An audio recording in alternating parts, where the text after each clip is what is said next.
Bhim. Okay ना। 500 महर कितना लोगों को मारे? 25,000। ये 500 लोगों के वारस है। उसके बाद मेरे को भी लेके आ गए। एक 500 को बसना बहुत मुश्किल होता और मेरे को भी लेके आके बिठा दिए आप।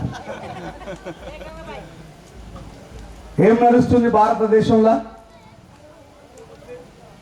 గొడ్డు అంటే తెలుసా? గొడ్డు గొడ్డు గొడ్డు గుడ్డు కాదు, గొడ్డు. ఆవు, బర్రె, ఎద్దు, గోర. గొడ్డు మాంసం తిన్నోడు తక్కువ జాతోడట. గొడ్డు మాంసం తిన్నోడు తక్కువ జాతి. గొడ్డు పాలు తాగినోడు మధ్య జాతి. గొడ్డు ఉచ్చ తాగినోడు గొప్పడట ఈ దేశంలో. ఇప్పుడు గొడ్డు మాంసం తిన్నోడు తక్కువ జాతి, గొడ్డు పాలు తాగినోడు మధ్య జాతి, ఉచ్చ తాగినోడు గొప్పడట. ఏ సామ్రాట్ అశోక చక్రం అయితే పరిపాలన చేసి, ఏ పుత్రుడైతే పుట్టి ఒక మహోన్నతమైనటువంటి చరిత్రని సమాజానికి పరిచయం చేసిండో, అలాంటి భారతదేశాన్ని సింధు నాగరికత, హరప్ప, మొహంజదారో లాంటి పట్టణ నాగరికతని ప్రపంచానికి పరిచయం చేసిన భారతదేశాన్ని కొద్దిమంది నీచ లుచ్చ పరిపాలకులు ప్రపంచం ముందర ఈ భారతదేశాన్ని నవ్వుల పాలు చేస్తున్నారు. మరి ఈ దేశం యొక్క గొప్పతనాన్ని నిజాన్ని మాట్లాడదంటే ఎట్లా? మాట్లాడాలా లేదా? ఈ దేశంలో అందరికంటే కోటీశ్వరుడైనటువంటి అనిల్ అంబానీ, ఆయన పిల్లము మొన్న అమెరికాలో ఒక మీటింగ్ పోయి ఏమంటుందంటే, ఐఎమ్ కేమ్ ఫ్రమ్ బుద్ధల్యాండ్ అన్నది. ఐఎమ్ కేమ్ ఫ్రమ్ బుద్ధల్యాండ్, నేను బుద్ధుడు పుట్టిన దేశం నుంచి వచ్చినా అని చెప్తున్నది. మరి ఈడనేమో మనకు రాముడు, కృష్ణుడు, యేసు ప్రభు, అల్లా, మాలోడు, మాదిగోడు, కుమ్మరోడు, కమ్మరోడు, సాకోడు, లంబడోడు, గోండోడు అని చెప్పి లొల్లిలు పెడుతున్నారు గాడి కొడుకులు. మరి తిట్టదా? భారతదేశం యొక్క సమగ్రతని, ప్రపంచంలో అత్యున్నతమైనటువంటి భారత రాజ్యాంగాన్ని, ప్రపంచంలో ఎంతో మంది మేధావులు మెచ్చుకున్నటువంటి రాజ్యాంగాన్ని, మరి ప్రపంచం ముందర అవహేళన చేస్తున్నటువంటి పరిపాలకులని, వాళ్ళు చేస్తున్నటువంటి పొరపాట్లని, వాళ్ళు చెప్తున్నటువంటి పెడుతున్నటువంటి మత శిక్షులని ఆర్టికల్ 19 ప్రకారం బాబాసాహెబ్ అంబేద్కర్ గారి దేశంలో మాట్లాడే హక్కు ఇచ్చారు కాబట్టే మేము మాట్లాడుతున్నాం. మరి వాళ్ళు మాట్లాడతలేరా? నేను అడుగుతున్నా, బైరి నరేష్ ఏం మాట్లాడతాడో, రేంజర్ల రాజేష్ ఏం మాట్లాడుతాడో అని అక్కడక్కడ ఎవరికి కనబడకుండా కిటికీలకెళ్ళి, సందులకెళ్ళి వింటూ వీడియోలు, ఆడియోలు రికార్డ్ చేస్తున్న వాళ్ళకి చెప్తున్నా,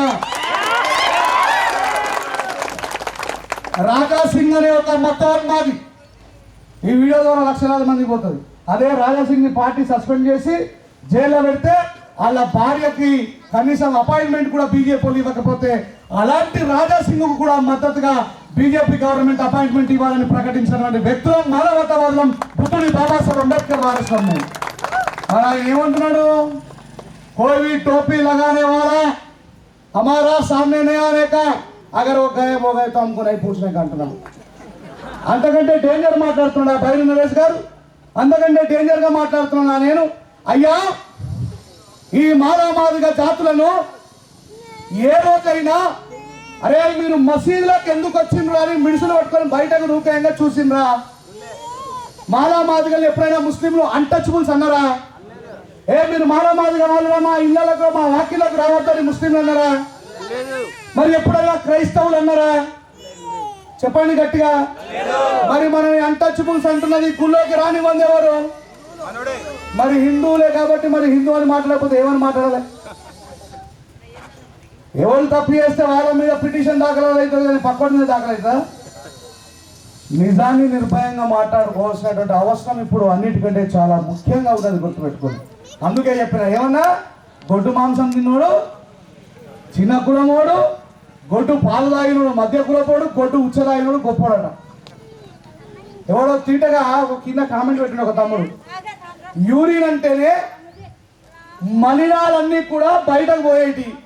యూరిన్ అంటే మలినాలన్నీ కూడా, అంటే ఒంట్లో ఉన్నటువంటి దాంట్లో నుంచి మంచిని, మనం తిన్న ఆహారాన్ని, ద్రవాలని, మంచిని స్వీకరించి వ్యర్థాలని బయటకు పంపిస్తే దాన్ని అన్నిటికంటే గొప్పదంటారు. మరి దాన్ని మాంసం తింటే తప్పేదని ఒక తమ్ముడు కింద కామెంట్ రాస్తుంది. తప్పేముంది మరి దాంట్లో? ఉచ్చలోనే అంత గొప్పగా ఉంటే మరి మాంసం తింటే తప్పేందని అడుగుతున్నాడు ఆయన. ఈ దేశంలో వాళ్ళకి మాట్లాడే హక్కు ఉన్నదంటే అంటే ఒకప్పుడు మనకంటే ముందున్న తరాలకి మాట్లాడే హక్కు లేదు అని అర్థం. అవునా కదా? ఏది మాట్లాడినా ఏది చెప్పినా వాళ్ళు చెప్పింది మాత్రమే వినాలి. బైరి నరేశం మతాల గురించి మాట్లాడతాడు, రంజన్ రాయేష్కు పని లేనట్టు బాపురంలో తిడతాడు అంటాడు. నాకేం కోపం? బాబాసాహెబ్ అంబేద్కర్ గారి సెకండ్ భార్య బాపనమేనా కాదా? బాబాసాహెబ్ మనకు తాత అయితే ఆమె మన ఆయి, వీళ్ళందరూ మన మేనమామలు. అలా మంచోళ్ళకు సలాం చేస్తాం. కేలీస్కేర్ పండితుడు కూడా బాబాసాహెబ్ అంబేద్కర్ గారు మెట్రికులేషన్ పాస్ అయిన తర్వాత షియాజీ రాజా గాయక్వాడ్ గారి రాజ్యానికి తీసుకుపోయిన కేలీస్కేర్ పండితుడు ఒక బ్రాహ్మణైననే మనం ఆయనని గుండెలో పెట్టుకుంటాం, ఆయనకు సలాం చేస్తాం. మహాత్మా జ్యోతిబాపులతో ఈ మతవాదులు మనువాదులను పిలువబడుతున్నట్టు బ్రాహ్మణీయ ఆర్య బతుకొచ్చిన కొడుకులు శూద్రులలో పడే వాళ్ళకి విద్యకు దూరంగా ఉంచాలన్నాడు. తాంతియా అనేటువంటి ఒక బాబాసాహెబ్ మన మహాత్మా జ్యోతిబా ఫులే గారి స్నేహితుడు దగ్గర ఉండి ఈ శూద్రులకు అక్షరం రావడానికి కారణమైన తాంతియా బ్రాహ్మణుడికి మేము సలాం చేస్తాం. మంచోళ్ళని మంచోళ్ళే అంటాం, బోలో మంచోళ్ళని మంచోళ్ళే అంటాం. మరిగా చెడ్డోళ్ళని కూడా మంచోళ్ళని ఎట్లా అంటాం? ఈ చిన్నాద్యార్ స్వామి అనేటువంటి ఒక వ్యక్తి ఇట్లా మాట్లాడితే నొప్పి అవుతుంది. ఏమన్నాడు? ఆదివాసులు పోరాటం చేసినటువంటి ఆదివాసీ స్త్రీలు ఆ ఆదివాసుల గుండెల్లో కొలువై సమ్మక్క సారక్కగా పిలువబడుతూ తెలంగాణతో పాటు చాలా రాష్ట్రాలంతా కూడా Gond Lambadi who was the people doing segregation, ఆటవిక జీవితాన్ని జీవిస్తున్న వాళ్ళు మా తల్లులు మాతృమూర్తులు అని చెప్పి ఆరాధ్య దైవంగా పూజిస్తున్న వాళ్ళని ఈ చిన్నాజీఆర్ స్వామి అనేటువంటి ఒక విధవ అవమానిస్తే మాత్రం ఈ దేశంలో కేసు కాదా బాపురం మీద ఎవరు కేసు పెట్టరు. ఇతలేడా సమ్మక్క సారక్క దేవుళ్ళ అని అన్నడా లేదా? అవి ఆదివాసీ దేవుళ్ళు కూడా కాదు, వాళ్ళు ఆదివాసీ వాళ్ళని మీరు పూజించరు అంటే నువ్వు చెప్పాలా? మేము ఎవరిని పూజించాలో నువ్వే చెప్పాలి, మేము ఏమి తినాలో నువ్వే చెప్పాలి, మేము ఏ కులాల్లో బతకాలో నువ్వే చెప్పాలి, మేము ఏం చదువుకోవాలో నువ్వే చెప్పాలి. అసలు నువ్వే ఈ దేశానికి జోలే పట్టుకుని అడుకోవడానికి వచ్చినావు అనే విషయాన్ని మనం గుర్తుపెట్టాలి. ఇలా ఉన్న వాళ్ళందరూ పెద్దవాళ్ళందరికీ తెలుసు, ఆర్యులు మన దేశానికి వలస వచ్చింది ఆర్య సమాజాన్ని నిర్మించింది. నిజమా కాదా లాయర్ సార్? మరి ఎవరు ఆర్యులు? బయటకు వెళ్ళి చూడండి, ఎప్పుడన్నా ధర్మపురిలో కావచ్చు, వేములవాడలో కావచ్చు, తిరుపతిలో కావచ్చు, దేవస్థానాలలో Aryavaishya tiffin centre, Aryavaishya tiffin centre, Aryavaishya భోజనశాల. మరి వేరే లక్ష్మీనారాయణ హోటల్ లేకపోతే శుభం హోటల్, ఈ హోటళ్ళకి రెడ్డోళ్ళు, రావులు, కమ్మలు, బలిజలు, హిందువులు, ముస్లింలు, క్రైస్తవులు అందరం పోయి భోజనం చేస్తామా లేదా హోటల్లో? మరి వీళ్ళ కోసం ప్రత్యేకంగా ఎన్నుకుంటాయన్నట్టు మరి ఆర్య వైశ్య సత్రములు అంటే వాళ్ళకి తెలుసు ఈ దేశంలో మేము భారతీయులు ఉన్నాము, మేము సపరేట్ అనే విషయం వాళ్ళకి తెలుసు. కాబట్టి వాళ్ళు ఇంకా 2025లో కూడా సపరేట్ ఉన్నారు. మరి విషయము మనకు తెలియదు. బాబాసాహెబ్ అంబేద్కర్ గారి దగ్గర నుంచి పడితే, మహాత్మా పూలేతో పడితే అంటరానితనాన్ని పాటించింది ఎవరండి? ఆర్య బ్రాహ్మణులు కాదా? మరి దొంగని అనకపోతే ఏమనాలి? దొంగని అనాలి కదా. భారత రాజ్యాంగానికంటే ముందున్న రాజ్యాంగంలో రాసుకుంటారు ఈ దేశంలో చదువు కేవలం ఒక కులానికి మాత్రమే హక్కు అని. ఏమని రాసుకుంటారు? అధ్యానం అధ్యాపకం బ్రాహ్మణ నామ కల్పయాత్ అనండి. అధ్యానం అధ్యాపకం బ్రాహ్మణ నామ కల్పయాత్.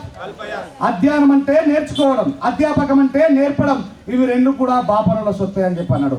అందుకే ఇక్కడ ఉన్నటువంటి మన తాతలకు చదువు రాదు, సిఐ గారు వాళ్ళ తాతకు కూడా చదువు రాదు, మా తాతకు చదువు రాదు, బైర్ నరేష్ వాళ్ళ తాతకు చదువు రాదు. ఇది నిజం. ఎందుకు? అంబేద్కర్ గారు రాసిన భారత రాజ్యాంగంలో భారత ప్రజలందరికీ కూడా ప్రభుత్వం ఉచిత నిర్బంధ విద్యనివ్వాలని బాబాసాహెబ్ రాసింది. కాబట్టి ఈ దేశంలోని ప్రజలందరికీ చదువు వచ్చింది. వైఎస్ రాజశేఖర రెడ్డి గారి తాతకు చదువు రాదు, కేసీఆర్ గారి తాతకు చదువు రాదు, రేవంత్ రెడ్డి గారి తాతకు చదువు రాదు. ఎందుకంటే అంబేద్కర్ గారు రాసిన రాజ్యాంగానికంటే ముందుగా రాజ్యాంగంలో ఏమని రాసుకున్నాడు? అధ్యానం అధ్యాపకం బ్రాహ్మణ నామ కల్పయాత్. అందుకే మీరు పాత సినిమాలలో చూడండి, చదువు నేర్పేటంతా కూడా పంతులే. ఇట్లా మేము మాట్లాడుతుంటే నొప్పి అయినా బాబాసాహెబ్ అంబేద్కర్ చెప్పిన బిడ్డ, నిజాన్ని నిర్భయంగా మాట్లాడిన వాడే నా వారసుడు.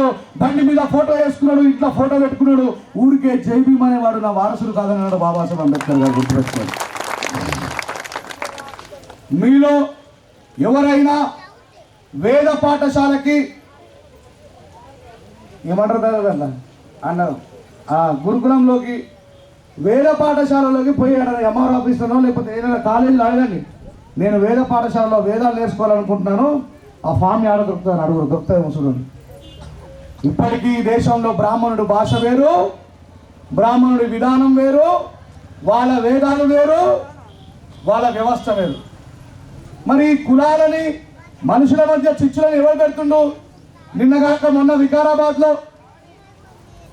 ఇద్దరు మేజర్ అయిన అమ్మాయి అబ్బాయి, అట్టిగా కూడా కాదు, విప్రోలో జాబ్ చేస్తారు వాళ్ళిద్దరు పోయి గుళ్ళ పెళ్లి చేసుకుందామని పోతే పంతులు గారే, మీరు మాదిగోళ్ళు, మీరు గుళ్ళకి రావద్దు, మీరు గుడి బయట ఉండన్నాడు.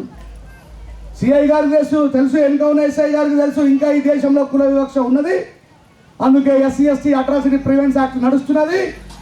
మరి మమ్మల్ని మాట్లాడద్దంటే ఎట్లా? మా జాతుల కోసం మేము ఫైట్ చేస్తున్నాం, కానీ ఏనా కొడుకు వచ్చి చేయట్లేదు. గుర్తుపెట్టుకోండి, మా బాబాసాహెబ్ని అవమానించిన ఇదే బైర్ నరేష్, రెంజల్ రాయేష్, ఇంకా స్టేజ్ మీద చాలా మంది కనబడతారు. మా జాతుల కోసం మాకు మాట్లాడుకునే హక్కు ఉంది.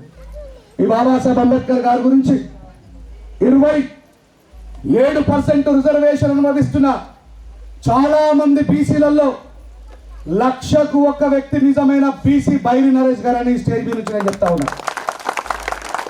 అంబేద్కర్ గారు ఇచ్చిన 27% రిజర్వేషన్ అనుభవిస్తూ కూడా బాబాసాహెబ్ అంబేద్కర్ వల్ల మేము విద్య నేర్చుకున్నాం, బాబాసాహెబ్ అంబేద్కర్ గారి వల్ల మాకు ఉద్యోగం వచ్చిందని ఎంతో మంది తిరిగి కూడా సపోర్ట్ చేయని బీసీల కంటే దానిలో సుజాత గారు గొప్పవారు. అయ్యా, ఈ దేశంలో మున్నూరు కాపు కులంలో నేను పుట్టినా, షారోల కులంలో నా భర్త పుట్టినా, బాబాసాహెబ్ అంబేద్కర్ గారి వల్లనే, ఆయన ఇచ్చిన హక్కుల వల్లనే మేము ఉస్మానియా యూనివర్సిటీ మెట్లెక్కగలిగామంటే కారణం బాబాసాహెబ్ అంబేద్కర్ అని ఆయన జెండాను పట్టుకొని, ఆయన సిద్ధాంతాన్ని పట్టుకొని ఊరూరా తిరుగుతూ ప్రచారం చేస్తూ ఉన్నారు. ఇది కదా నిజంగా తిన్నటువంటి అన్నాన్ని మర్చిపోది జాతిలో పుట్టిన వాళ్ళ యొక్క చరిత్ర. అందుకే అంత పెద్ద గొడవ అయినప్పటికీ కూడా ఒక సమతా సైనికుడిగా నిజానికి సత్యానికి అండగా నిలబడ్డాను నేను. బైరి నరేష్ గారి గురించి ఈయన ముంగట కిసుగు చాలా దివాంగా యూట్యూబ్ వాళ్ళకి ఆడవాడు ఉన్నాడు, అమర ప్రసాద్ సాడేసారి పాడుకోవాడు, మన జిల్లాడు. వాడు జీవితం అంతా చదువుకున్నది సిఎస్ఐ చర్చిలో. ఏడో చదువుకున్నాడు, సిఎస్ఐ చర్చిలో చదువుకున్నాడు. వాడు ఎప్పుడు హిందూ అయ్యాడో నాకు అర్థం కాదు. వాళ్ళ నాయన ఈయన గాంధార్లో ఎస్ఐ రిటైర్డ్ అయ్యింది, మన గాంధార్లో, మన నిజామాబాద్ జిల్లాలో. వాడు ఇలా కొత్త ఇది తెచ్చుకున్నాడు, పైసా దియతో सुअर क्या खाता सुअर? हाँ, सुअर घास नहीं खाता बेटे, संडास खाता। हाँ, वो संडास खा रहा है। जिन महान बाबा साहब के वजह से वो आज है, उसी महान के अपोजिट में बात कर रहे हैं। कोई तो भी एक दिन उसका भी फीट पड़ता है, लेकिन अरे आ विधंगा కూడా మన ముందు పోయే పరిస్థితి వస్తుంది. బైరి నరేష్ అంత మంచోని కాదు నేను. ఆయన మనం ఓలను కొట్టదు తిట్టదంటే మరి అవతలడు సామ్రాట్ అశోక చక్రవర్తి బౌద్ధం స్వీకరించిన తర్వాత అల్జీరియా దేశం నుంచి ఒకడు లెటర్ పంపినట, నీ మీద గెలవాలని ఎప్పటి నుంచో కలలు కంటున్నా నేను సామ్రాట్ అశోక చక్రవర్తి, కానీ నీ మీద గెలవడం అంటే సామాన్యమైన విషయం కాదు. నువ్వు బుద్ధుడు అనేటువంటి ఒక సన్యాసి మార్గంలో నడుస్తున్నావట, ఇకపై నువ్వు యుద్ధం చేయవట, ఇగో నీపై ఫస్ట్ యుద్ధం నేనే ప్రకటిస్తున్నాను లెటర్ పంపిస్తాడు. ఎవరు? అల్జీరియా దేశం నుంచి సామ్రాట్ అశోక చక్రవర్తికి. అప్పుడు అశోక చక్రవర్తి ఏమని ఉత్తరం పంపిస్తాడో తెలుసా? మా జోలికి రానంత వరకు ఎవడు జోలికి పోవద్దున్నాడు బుద్ధుడు, కానీ మా జోలికి వస్తే ఈ పరగొట్టున్నాడు, మరి నేను రెడీగా ఉన్నా, మళ్ళా కత్తి పట్టుకొని సిద్ధంగా ఉన్న బిడ్డ రెడీ అంటే వామో నువ్వు సన్యాసి మార్గంలో నడుస్తున్నావు అనుకున్నా, కానీ నువ్వు ఇంత అంటే సందర్భాన్ని బట్టి ప్రతిఘటించాలి. మనము ఎప్పుడైనా అవతలోనికి మన సంఘటిత శక్తితోని చెప్పి నిన్నారు కదా యూనిఫామ్ వేసుకొని ఉండాలని చెప్పి, ఇలా చూస్తే ఊళ్ళో ఏమనిపిస్తుంది, కొత్త పోలీసులు వచ్చి అనుకోరా. బాబాసాహెబ్ అంబేద్కర్ గారు సమతా సైనిక్ దళ స్థాపించింది సెల్ఫ్ ప్రొటెక్షన్ కోసం. దేనికోసం? సెల్ఫ్ ప్రొటెక్షన్ కోసం.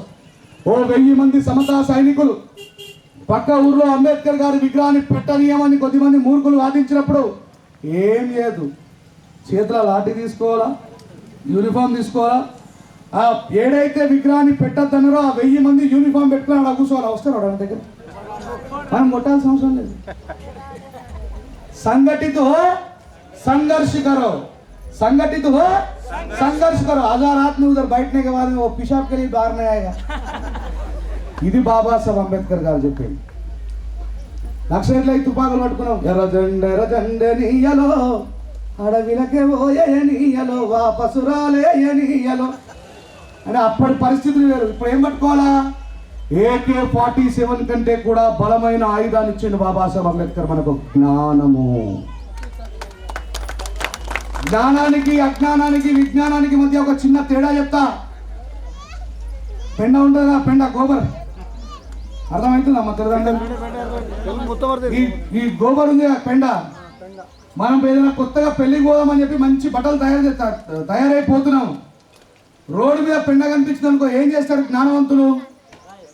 మెల్లిగా దాని మీదకెళ్ళి దాటిపోతాం కదా, పూసుకోం కదా, సెంటు వాసన చెప్పి పూసుకోం కదా.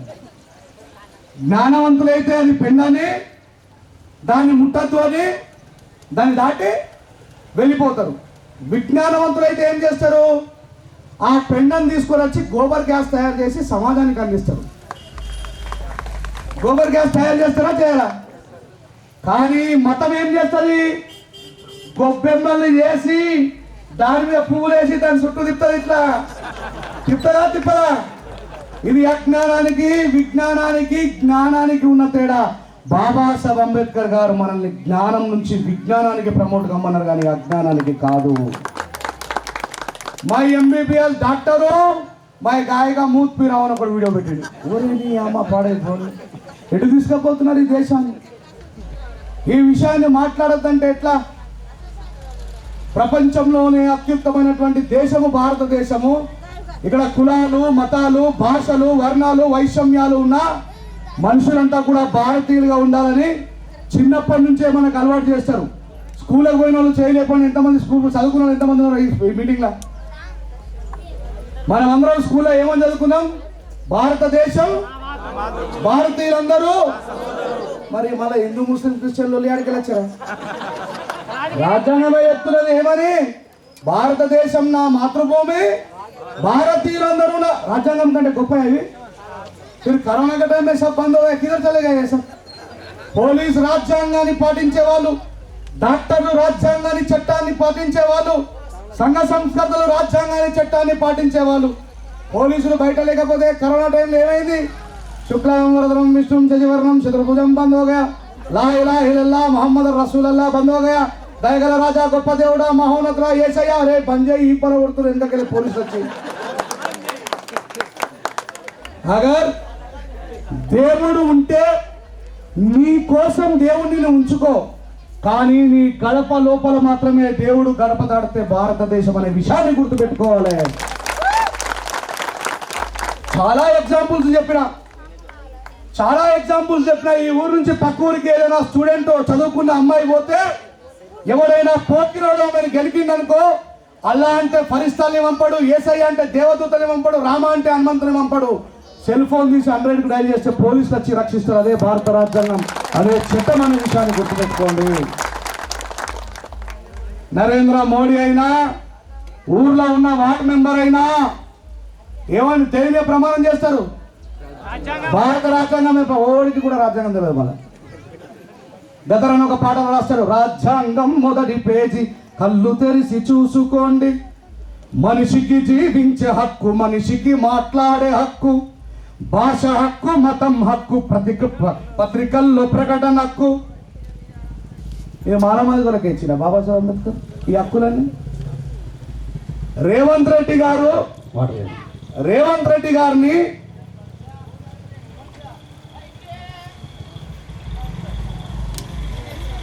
రేవంత్ రెడ్డి గారు కేసీఆర్ గారు సీఎంగా ఉన్నప్పుడు ఆయనని తీసుకపోయి బెడ్రూమ్లోకి గుంజుకపోయి జైల్లో పడేస్తే రాజ్యాంగంలో ఉన్నటువంటి హక్కు మాత్రమే రేవంత్ రెడ్డిని కాపాడింది, కానీ ఆ కులమైన మతమో కాదు, గుర్తుపెట్టుకోండి. ఇదే సీఎం రేవంత్ రెడ్డి గారు ఈ దేశానికి ఫైనాన్స్ మినిస్టర్ అయినటువంటి ఏం పేరు నిర్మలా సీతారామన్ రేవంత్ రెడ్డి గారిని కౌంటర్ చేస్తూ పార్లమెంట్ లో మాట్లాడితే ఏమన్నారు రేవంత్ రెడ్డి గారు? My శూద్రు who, Mera Hindi Aapke జైసా Nahi high, Mera Hindi కమ్జోర్ high, తుమ్ బ్రాహ్మణ హై, హమ్ శూద్ర హై అన్నాడు. కానీ ఆయనకు అర్థమైనటువంటి విషయము మనకే అర్థమవుతలేదేమో ఆలోచించుకోవాల్సిన అవసరం. అంటే వాళ్ళకు సమస్య వచ్చినప్పుడు మై శూద్రు హూ, రాజ్యం వాళ్ళుంటే మై రాజు. కేసీఆర్ గారు రాజ్యంలో నేను ఇబ్బంది పెడితే భారత రాజ్యాంగం గురించి మాట్లాడతారు. ప్రతి ఒక్క కష్టాలు ఉన్న ప్రతి చెత్తన కొడుకు రాజ్యాంగం గురించి మాట్లాడతారు. దానికి అవుతా అడగనే మాకు సంబంధం లేదంటారు. కేసీఆర్ గారు రాజ్యంలోకి రావడానికంటే ముందు కొన్ని లక్షల సార్లు బాబాసాహెబ్ అంబేద్కర్ గారి రాజ్యాంగం వల్ల తెలంగాణ వచ్చిందని మాట్లాడలేడా? ఇదే కేసీఆర్ గారు బీజేపీ గవర్నమెంట్ ని కౌంటర్ చేసేటప్పుడు మళ్ళా రాజ్యాంగం గురించి మాట్లాడతారు. మిత్రులారా, సహోదరులారా, రాజ్యాంగం యొక్క వారసులమైనటువంటి మనకు రాజ్యాంగం తెలియదు. రాజ్యాంగం ద్వారా లబ్ధి పొందుతున్నటువంటి బీసీ సహోదరులకు తెలియదు. రాజ్యాంగం ద్వారా లబ్ధి పొందుతున్నటువంటి స్త్రీలకు తెలియదు. ప్రతి కులంలో ఉన్నటువంటి స్త్రీ గవర్నమెంట్ లో జాబ్ చేస్తున్న ప్రతి స్త్రీకి కూడా మెటర్నిటీ లీవ్స్ ఇచ్చిండు బాబాసాహెబ్ అంబేద్కర్ గారు. ఆ విషయం వాళ్ళకి తెలియదు. మరి ఈ విషయాలన్నీ చెప్పాల్సిన బాధ్యత ఎవరిపై ఉంది?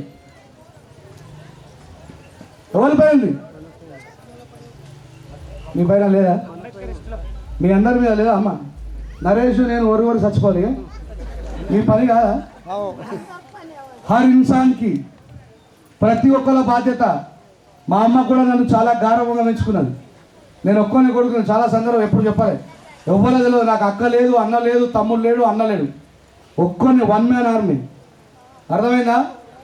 నేను బాబాసాహెబ్ అంబేద్కర్ గారు చూపించిన మార్గంలో ఒక మహర్ యోధుడిగా పనిచేయాలని నిర్ణయించుకున్నా. కాబట్టి ఏ నా కొడుకు తలవంచకుండా పనిచేస్తున్నా.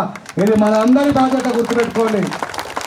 మళ్ళీ చెప్తున్నా, సావకుండా బతికేవాడు ఎవ్వడు లేడు. ఈ దేశానికి ప్రైమ్ మినిస్టర్ చేసినటువంటి పివి నరసింహారావు చచ్చిపోలే.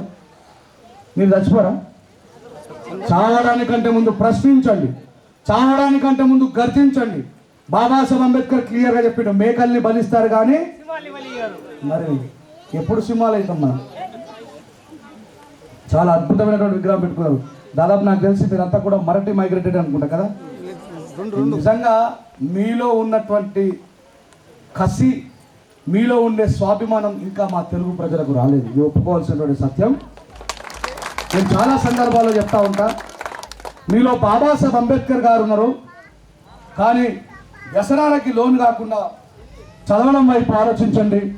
నన్ను ప్రతిసారి అంటే మేము చాలా పేదోళ్ళం సార్, అందుకే చదువు పని చేస్తామని. బాబాసాహెబ్ అంబేద్కర్ గారి కంటే పేదోళ్ళం మనం ఎవరంగా తెలుసా?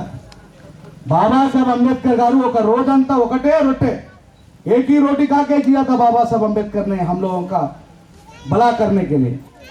ఇప్పుడు మనం బీఫ్ తింటాం, మటన్ తింటాం, చేపలు తింటాం, చికెన్ తింటాం, ఏది కావాలంటే సాయంత్రం అయితే గుర్తుతాం తప్పు.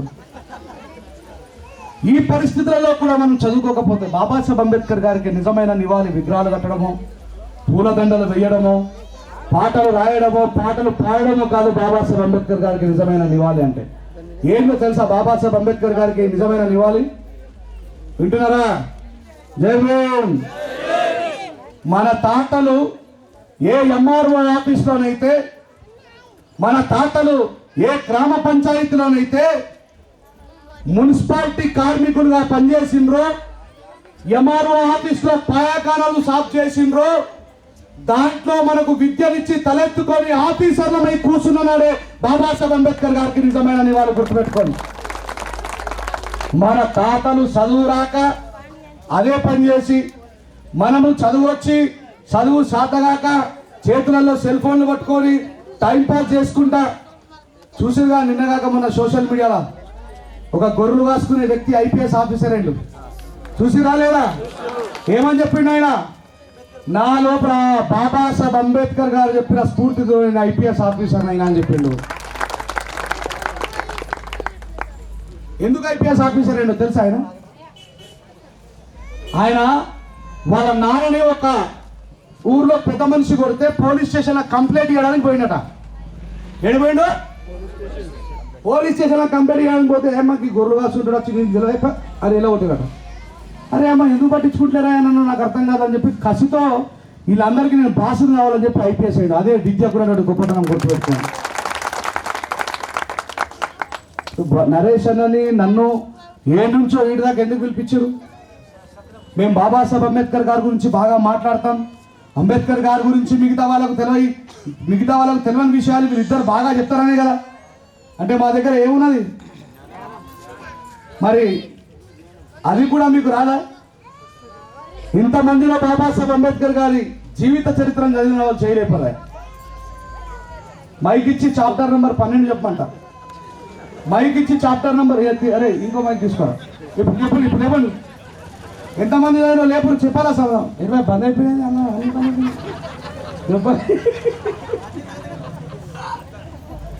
ये बहुत बड़ा गलती हम लोग कर रहे हैं, ये बहुत बड़ा गलती हम लोग कर रहे हैं. నేనైతే బాబాసాహెబ్ అంబేద్కర్ గారిని నా తాత అని చెప్తా కాబట్టి నన్ను ఎవరైనా డిబేట్ పిలిచి మీ అంబేద్కర్ ఏం చేసిన అడుగుతారా? నరేషన్ అంటే జర శాంతి స్వరూప్ కాబట్టి ఏమన్నా నువ్వు నరేష్ అనుకుంటారు. అదే నన్నైతే ఎగిరి తంటారా నాయనో వద్దురో అంటారు.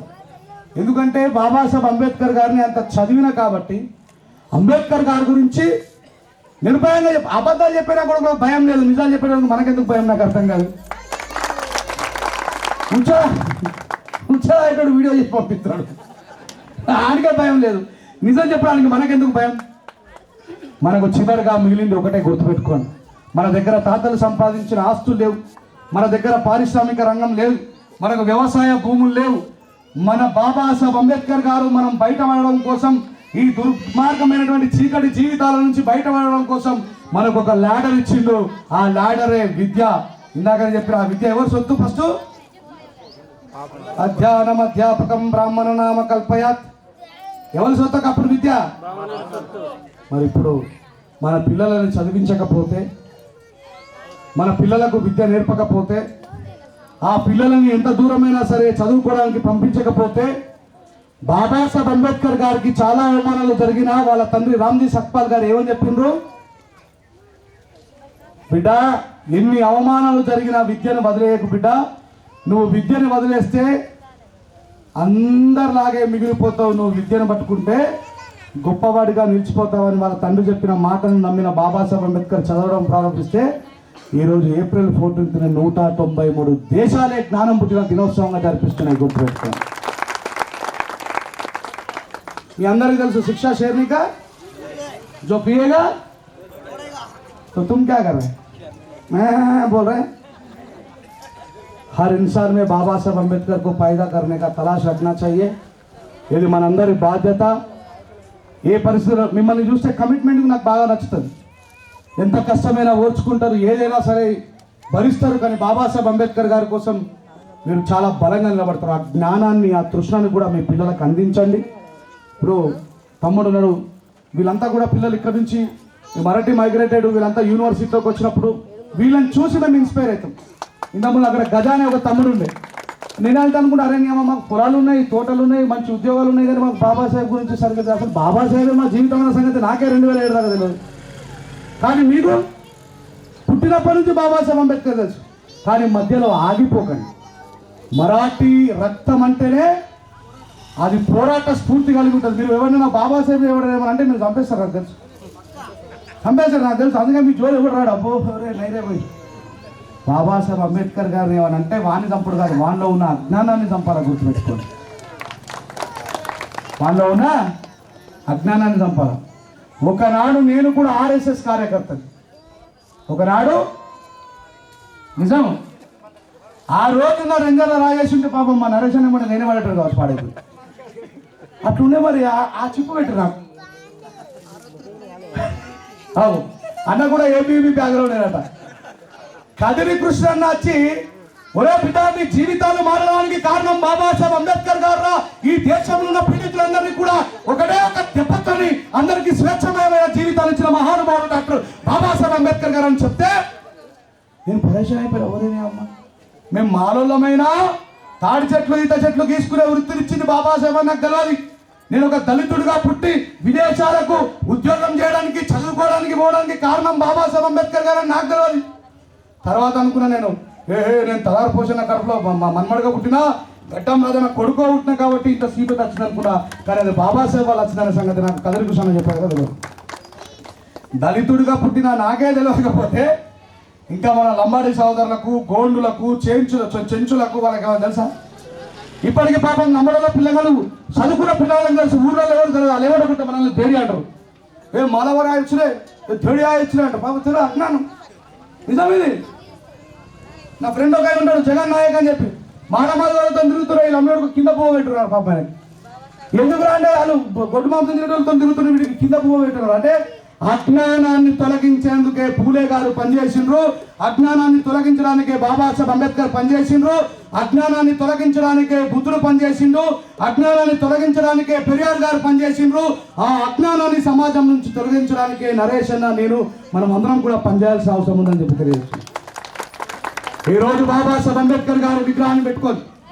ఎంత లేట్ ఉన్నాం మనం. ఏ సంవత్సరం పుట్టిండు బాబాసాహెబ్ అంబేద్కర్ గారు? 1891లో పుట్టిండు. బాబాసాహెబ్ అంబేద్కర్ ఏ సంవత్సరం చనిపోయాడు?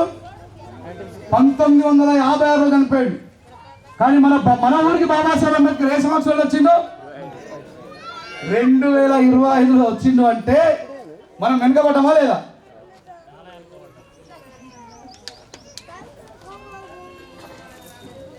చాలా బాధ అనిపిస్తూ ఉంటుంది. గాంధీ గారి విగ్రహానికి పర్మిషన్ బంద్, స్వామి వివేకానంద గారి విగ్రహానికి పర్మిషన్ బంద్,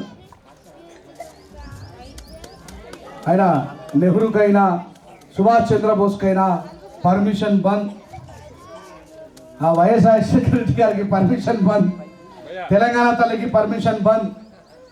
ఈ దేశానికి చట్టాన్ని రాసినటువంటి ఆ మహానుభావుడికి మాత్రం పర్మిషన్ అడుగుతున్నంటే కారణం ఏంటో తెలుసా? అది మనందరి బలహీనత. ఎప్పుడైనా ఒక ముస్లిం సహోదరి మీద అత్యాచారం జరిగితే అవతల బతుకుతాడా? ఎప్పుడైనా ఒక పంజాబీ సహోదరు మీద అత్యాచారం జరిగినట్టు విన్నామా? చెప్పండి. నిరంతరం ఈ దళితుల మహిళల మీద ఎందుకు అత్యాచారాలు జరుగుతాయి? ఎందుకంటే మనం సంఘటితమై లేము కాబట్టి, సంఘర్షణ చేయడానికి సిద్ధంగా లేము కాబట్టి. ఏదో అంబేద్కర్ గారి విగ్రహం పెట్టాం మా పని అయిపోయింది అనుకుంటే ఆ విగ్రహాన్ని పెట్టకుండా వేస్తుంది.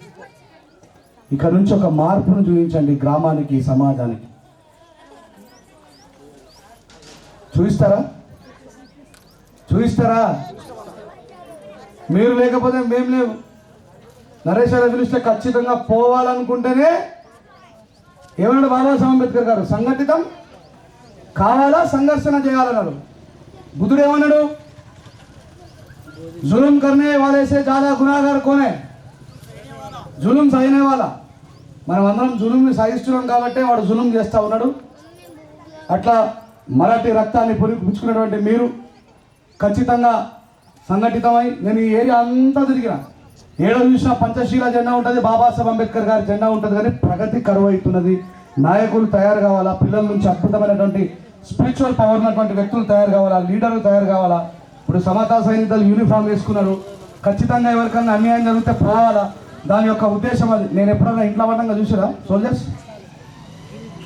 ఏడన్నా అన్యాయం జరిగితే రాజేష్ అన్న వాయిస్ లేకుండా చూసిరా? సమతా సైనికుడు అంటే అన్యాయాన్ని ఎదురించేవాడు, సమతా సైనికుడు అంటే అన్యాయాన్ని ప్రశ్నించేవాడు, సమతా సైనికుడు అంటే ఎవరినైనా సరే రాజ్యాంగాన్ని రక్షణ కవచంగా పెట్టుకొని ఎదురించేవాడు. గుర్తుపెట్టుకోండి. నేను పాట రాసిన ఏమని, ఊనలో మనలను కొట్టి గుర్తుందా? సైలో వెహికల్కు కట్టేసి ఆబు చర్మమొలి చిండ్రని కొడి తిరిగదరా, మరి లెదరు ఫ్యాక్టరీలల్లోకి చర్మమెవడు వంపెరా, బీఫు తింటే సంపుతమని కుక్కలల్లే మరుగుతుండ్రు, ఆ బీఫులు విదేశాలకు పంపేటోడు ఎవడురా. గుర్తుందా? ఆవునేమో బతుకున్నంత సేపు దాన్ని ఉచ్చదావుతారు, దాన్ని పెండ పూసుకుంటారు, అది చచ్చిపోయిన తర్వాత మాలమాలు తీసుకుపోయి బయట పడేయాలట. నేను ఇది ఎక్కడ న్యాయం రా నాయన? जब तक गाय जिंदा है तब तक ब्राह्मण की है, जब गाय मर जाती तो दलितों की है. మనం చదువుకుంటే పని చేస్తామా? మనం చదువుకొని కలెక్టర్ అయితే ఇప్పుడు ఐఏఎస్ మన ఐపీఎస్ ప్రవీణ్ కుమార్ సార్కి నువ్వు మాదిగానే గొడ్డు తీసుకుపోవాలని అంటాడు ఎవడన్నా? వెనకాల తుపాకు ఉంటుంది సార్, మా అక్క కూడా దాల్ देखो సార్. वही शिक्षा है जो पिएगा. प्रवीण सर के पास शिक्षा है कि नहीं? शिक्षा है तो तुपा क्या नहीं आया? कोई बोलेगा प्रवीण सर नु యువర్ మాదిగా కమ్యూనిటీ చల్ నువ్వు గెట్ అవుట్ అంటారా సార్ని? అంటే ఏమవుతుంది? ఇస్తాడు ఇట్లా. అట్లా చదువుతో మనం అందరం కూడా ముందుకు పోయి బాబాసాహెబ్ అంబేద్కర్ నాకైతే ఇది ఒకటి మీ లోపల ఉన్నటువంటి కమిట్మెంట్ నాకు ఎంత నచ్చిందో. ఎవ్వరు కూడా చేతులు ఇవ్వట్లేరు అంబేద్కర్ గారి జీవిత చరిత్ర ఎవరు చదివిందంటే. చదవండి బాబాసాహెబ్ అంబేద్కర్ గారి జీవిత చరిత్ర చదవండి, మరాఠీలో చదవండి, తెలుగు చదువుకుంటే తెలుగులో చదవండి, అంబేద్కర్ గారిని చదవండి, మహాత్మా జ్యోతిబా ఫులే రాసిన గులాంగిరి పుస్తకం చదవండి, పెరియార్ గారి రైటింగ్స్ చదవండి. ఈ దేశము వాళ్ళు ఊహించినటువంటి భయంకరమైన పరిస్థితులకు వెళ్తుంది కాబట్టి కులాల మధ్యలో మతాల మధ్యలో గొడవలు పెట్టే రాజకీయం వచ్చింది కాబట్టి మనమే సంఘటితమై సంఘర్షణ చేయాల్సిన అవసరం వచ్చింది. బాబాసాహెబ్ అంబేద్కర్ గారి విగ్రహాన్ని పెట్టుకోవడం కాదు, బాబాసాహెబ్ అంబేద్కర్ గారు రాసిన భారత రాజ్యాంగం ప్రమాదంలో ఉన్నది. మనమందరం కూడా సంఘటితమై రాజ్యాంగాన్ని రక్షించుకొని ఈ దేశం యొక్క సమగ్రతను కాపాడినప్పుడే బాబాసాహెబ్ అంబేద్కర్ గారి వారసులుగా ఆయనకు మనం ఇచ్చే నిజమైన నివాళని చెప్పి తెలియజేస్తూ, చాలా ఎండ కొడుతుంది, మీ అందరు కూడా ऊपर से नीचे से गर्म है, फिर भी हम सुनने वाला नहीं है. लेकिन నేను వాడు కాదు, నాతో పాటు మీరు అందరూ వాడాలి, మిత్రులు వాడిపిస్తాను నేను కానీ ఉండాలని చెప్పి తెలియజేస్తూ, మరొకసారి నేను ఎప్పుడైనా నేను కానీ నరేష్ అన్న కానీ ఇంకెవరైనా వక్తలు వచ్చినప్పుడు అంబేద్కర్ గారి జీవిత చరిత్ర ఎంతమంది చదివినట్టే కనీసం సగం మంది లేపినప్పుడే మనం బాబాసాహెబ్కు నిజమైన నివాళులు ఇచ్చినట్టు. మేము వర్రీ 10 సంవత్సరాల నుంచి వస్తే బీసీలకు 27% రిజర్వేషన్ అని తెలిసింది. మేము వర్రీ 10 సంవత్సరాల నుంచి వరితేనే Babasaheb Ambedkar first law minister of India అని చెప్పి తెలిసింది. మనం వరితేనే ఇందిరాగాంధీ గారి గురించి తెలిసిందా లేదా మీకు? మరి ఇవన్నీ కూడా మనం చెప్తే మాత్రమే సాధ్యమైతే. మేము మా ఇద్దరు బాధ్యతనే కాదు, మేము ఏ మూలకు కూడా సరిపోము. మనం అందరం కూడా ఒక లాస్ట్ మాట చెప్తా, గుర్తుపెట్టుకోరు. బాబాసాహెబ్ అంబేద్కర్ గారు ఏమైంది ఓయ్ బాబు ఆపేలా. బాబాసాహెబ్ అంబేద్కర్ గారు బతుకునే కాలంలో ఒక పుస్తక ఆవిష్కరణ సభ పెడతారు. వినబడుతుందా? లాస్ట్ వరకు ఏం పెడతాడు? పుస్తక ఆవిష్కరణ సభ పెడతాడు. ఆ పుస్తక ఆవిష్కరణ సభ ఒక వెజిటేబుల్ మార్కెట్లో సాయంత్రం టైంలో పెడతాడు. బాబాసాహెబ్ అంబేద్కర్ గారు పుస్తక ఆవిష్కరణకి మన తాతలు అమాలి పనిచేసేవాళ్ళు, సఫాయి పనిచేసేవాళ్ళు, రైతు కార్మికులు, ఆ దాంట్లో పనిచేసే వాళ్ళందరూ కూడా పోయి కూర్చుంటారు. మన తాతలకు చదువు రాదు, వస్తుందా? అక్కడి నుంచి ఒక పండితుడు పోతాడు, అది చూసి ఆశ్చర్యపోతాడు. ఇక్కడ స్టేజ్ మీద సూటు బూట్ వేసుకునే వ్యక్తి ఒక అంబేద్కర్ గారే. స్టేజ్ కింద ఉన్నటువంటి చాలా మందికి చొక్కా ఉండదు, అన్నీ ఉండదు, చిరిగిపోయినటువంటి దోతులు కట్టుకొని బాబాసాహెబ్ ఏం చెప్తాడా అని చెప్పి ఇట్లా కూర్చొని వింటూ ఉంటారు. అప్పుడు ఆ పండితుడు ఓ చిట్టి రాసిస్తాడు, అంబేద్కర్ గారు మీ సభలో నాకు 2 నిమిషాలు మాట్లాడే అవకాశం ఇవ్వమని.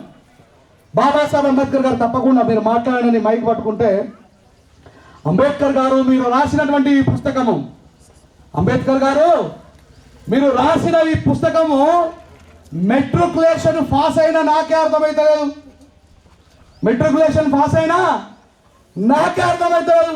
ఈ చదురాని వాళ్ళందరూ కింద కూర్చున్నట్టు పుస్తక ఆవిష్కరణ చేస్తున్నావు ఎందుకు అన్నారు. ఇచ్చాడా బాబాసాహెబ్ అంబేద్కర్ మరి? ఎందుకు చేసి ఉంటాడు? అప్పుడు ఆ పండితుడికి సమాధానం చెప్తూ బాబాసాహెబ్ ఏమంటారంటే, అయ్యా మెట్రికులేషన్ పాస్ అయినా నీకు అర్థం కాలేదు కదా ఈ భాష, ఇది సింహాల భాష, సింహాలకు అర్థమవుతుంది, కుక్కలకు కాదు అన్నాడు. నీకేం అర్థం కాలేదు అయినా సపోర్ట్ కొట్టు. ఎందుకన్నా మాట, ఏ సఫాయి కార్మికులైతే నా కళ్ళ ముందు కూర్చున్నారో, ఏ హమాలి కార్మికులైతే నా కళ్ళ ముందు కూర్చున్నారో, ఏ రైతు కూలీలైతే నా కళ్ళ ముందు కూర్చున్నారో, వీళ్ళ కడుపున పుట్టేవాళ్ళు, వాళ్ళ కడుపున పుట్టేవాళ్ళు నేను ఇచ్చినటువంటి విద్యా హక్కుని చదివి భాషను నేర్చుకొని అంబేద్కర్ ప్రశ్నించినట్టుగా రేపు కోట్లాది మంది అంబేద్కర్ ప్రశ్నిస్తారని బాబాసాహెబ్ అంబేద్కర్ గారు కలగన్నాడు. మరి అయినా ఇప్పుడు మనం కుక్కల వైపునమా సింహాల వైపునమా చెప్పు? बोलो कितना आदमी पढ़े बाबा साहब की हिस्ट्री? कोई नहीं उठाया हाथ. इधर लेवट माइक पंपिंచారని ఆయన పనిచేశారు. मैं बाबा साहब जिस रास्ते में चलो बोला उस रास्ते में चल के నేను ప్రశ్నిస్తున్నానా లేదా ఈ సమాజాన్ని? ప్రశ్నిస్తున్నానా లేదా? బాబాసాహెబ్ కలలు కన్నటువంటి ఇది సింహాల భాష, సింహాలకు అర్థమవుతుంది, ఊర కుక్కలకు కాదు అన్నాడు. అందుకే ఇంతసేపటి నుంచి మీకు చెప్పిన శిక్ష शेरनी का दूध है, जो पिएगा वो दौड़ेगा. फिर तुम कहाँ है, क्या पिया, तुम कौन सा दूध पिया? ఫస్ట్ అందుకే చాలు చేసిన దీంతో ముగింపు చేద్దామని. ఆ గొడ్డు తిన్నాడు కింద కులపోడు, పాలు తాగినోడు మధ్య కులపోడు, ఉచ్చ తాగినోడు పెద్ద కులపోడు. మరి మీరు ఆడున్నారు నిర్ణయించుకొని. అంబేద్కర్ గారి వారసులు అంటే చదవాలా, నిరంతరం చదవాలా. 10వ తరగతి పాస్ అయినా అయిపోయింది మన చదువు అంటే నడవది. ఇంటర్మీడియట్ ఏం చేస్తున్నావు నరేష్ అన్న? ఆపేసిందా? ఎన్ని డిగ్రీలు చేసినావు నన్ను? ఎన్ని చేసిండు? ये बाबा साहब की औलाद है, इसको हक है मैं बाबा साहब की औलाद बोलने का हक इनको है, हमको नहीं है. मैं भी थोड़ा बहुत पढ़ा लेकिन అందుకే చదవండి. మనకు మిగిలిన ఏకైక ఆయుధం చదువు మాత్రమే. చదువు మాత్రమే. చదువు అంటే ఏంది? పీజీలు పిహెచ్డీలు చేసుడు కాదు. లైబ్రరీ ఎందుకు పెడతారు? లైబ్రరీ పెట్టేదే ప్రాపంచిక జ్ఞానం నేర్చుకొని ఈ మెదడుకు ఎక్సర్సైజు.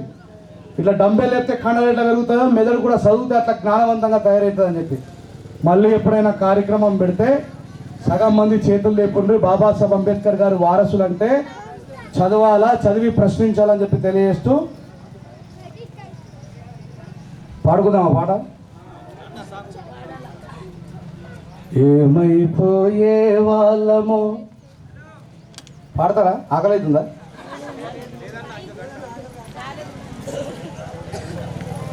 నేను మాట్లాడింది మీకు అర్థమైంది అక్క? ఏం చేయాలా మీ పిల్లలతో? చదివియాలి. చదివిస్తేనే మనం బాగుపడతాం. చదవకపోతే ఎవరు బాగుపడరు. అయిపోయింది లాస్ట్. అన్ని పోయినా మన దగ్గర ఏమే, మన బతకంత రేషన్ కార్డు కాడికి వచ్చింది. కానీ చదువు ఒక్కటే మిగిలింది. చదువుకుంటేనే గొప్పలం అవుతాం. ఏమైనా సమతా సైనిక సోల్జర్స్ మీరు ఇంత అద్భుతంగా యూనిఫామ్ చేసుకుని మీద ఒక్కరు కూడా అంబేద్కర్ గారి జీవిత చరిత్ర చదవకపోతే ఎట్లనైనా నాకు అర్థం కాదు. दोबारा मत बोलो हम बाबा साहब का औलाद है, जो पढ़ेगा वही बोलो. इज्जत चले जाते. समता सैनिक दल का एक ये होता, मेरे को कोई तो भी देखे तो बाहर क्या समझ लेते, कैसा रहता समता सैनिक दल बोले तो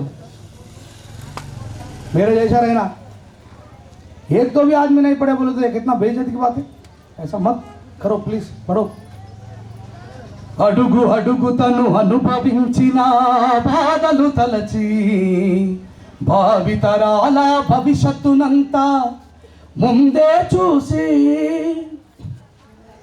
ఏం చేసిండు బాబాసాహెబ్ అంబేద్కర్? నేను పడ్డ అవమానాలు నా పుట్టలు పడద్దని ఏం చేసినట? తన నెత్తుటి చుక్కలు లక్షల అక్షరాలుగా మార్చాడు. తన నెత్తుటి చుక్కలు లక్షల అక్షరాలుగా మార్చాడు. భారత జన నుదిటి రాతను, భారత జన నుదిటి రాతను అంబేద్కరే మార్చాడు. ఏమైపోయే వాళ్ళమో అంబేద్కరే లేకుంటే, ఏ చీకటి మింగునో తను వెలుగై రాకుంటే.